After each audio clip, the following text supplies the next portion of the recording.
اگر آپ بھی خوش رہنا چاہتے ہیں تو اس کہانی کو ضرور سنیے گا۔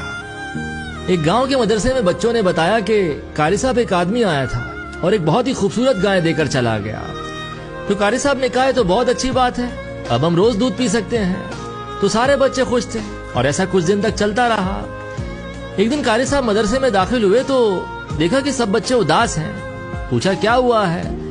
تو بچے بولے وہ آدمی پھر آیا تھا اور اپنی گائے واپس لے کر چلا گیا۔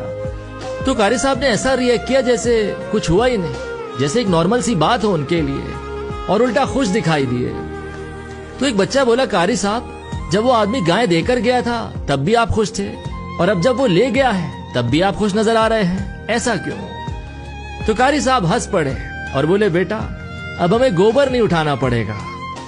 تو اگر آپ دکھ میں چھپے سکھ کو پہچاننا سیکھ گئے اور ہر حال میں راضی رہنا سیکھ گئے تو اس دنیا کی کوئی بھی چیز آپ سے آپ کی خوشی نہیں چھین سکتی۔